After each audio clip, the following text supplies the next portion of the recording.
Welcome back to another vlog. Vlog 36 now, they're starting to rack up. If you're new here, if this is your first time in tuning in, then please consider subscribing. It does help out massively.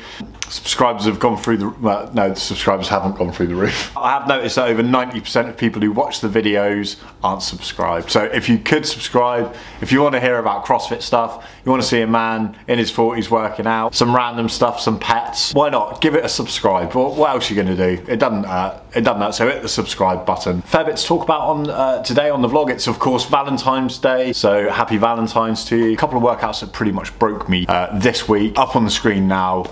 I had a really tough time with this. On this one especially, it was for 5 rounds. I decided that I was going to try and go balls to the wall and race Elise and see whether or not I could actually keep up or compete on her level. This was futile. It reminded me of a time when I tried to race this chap, Ed Mitchell, one of my closest friends, on a holiday in Spain.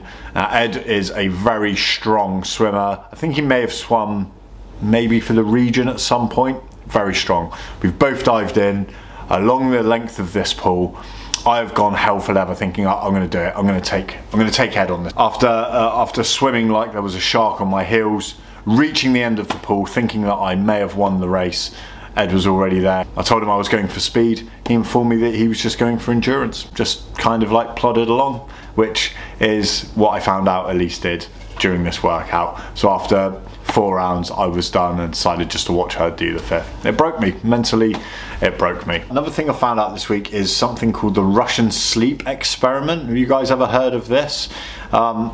This is terrifying. Apparently it was a creepypasta. So creepypastas, I think, are urban legends that have been created as online stories. It was about people who were military prisoners who were put into a chamber with the promise of release if they could stay awake for 30 days. Gas was pumped into the chamber that they were staying in. All sorts of crazy, horrific things happened after 9 days, after 15 days. I don't particularly want to go into detail. It's fucking horrible, isn't it? Look that up. That's nasty. Not late at night. Don't do it late at night. So Valentine's Day, I got some Hustle Made merch. Quality on this is amazing. Good job. Really good job. At least got some Metcons.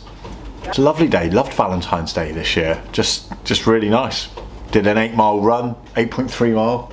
Potentially, yeah. 8.3 mile run. We've got a weird thing where Elise's phone and my phone are kind of a third of a mile out. So at 8 miles, we decided at 8 miles we'd walk back home, which is about a third of a mile, just to warm our limbs down. No, Elise's phone wasn't having it. Apparently we were still a third of a mile left. So we had to run 8.3 miles and then have a warm down. So we were a little bit, yeah, Apple and Android kind of not agreeing with each other. Great story, tell your kids.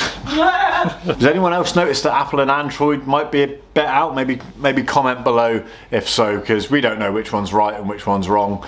Good to have a bit of clarity on that. Also heard this week that Josh Bridges on the Sven, Josh and Matt podcast on YouTube, Josh has announced that he has signed on the dotted line for a fight. Of course, we believe that fight to be with Dave Castro. So I think this kind of originated back in 2017 when on Instagram Josh sported this t-shirt. Now it does say that he's friends with Dave and it was all a bit of tongue-in-cheek, bit of a laugh. Bridges, who of course was a Navy SEAL, it seems that Castro was his instructor at the time. So I think it's a bit of a callback to that, but could be that they are putting on the gloves. You check out this video of Dave Castro on the speed bag.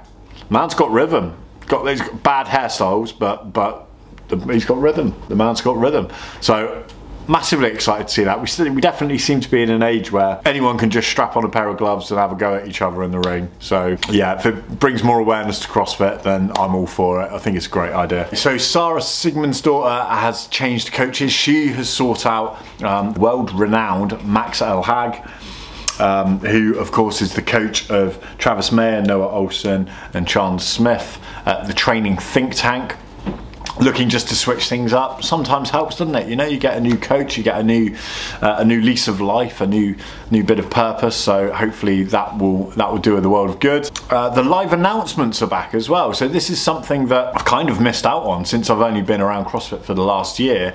Going back through the archives, one of the coolest things is the live announcements where they've got a couple of athletes. They've got a couple of athletes there. They announce the workouts, what's in the open, and then there's a little bit of a, what would you call it? Showdown. A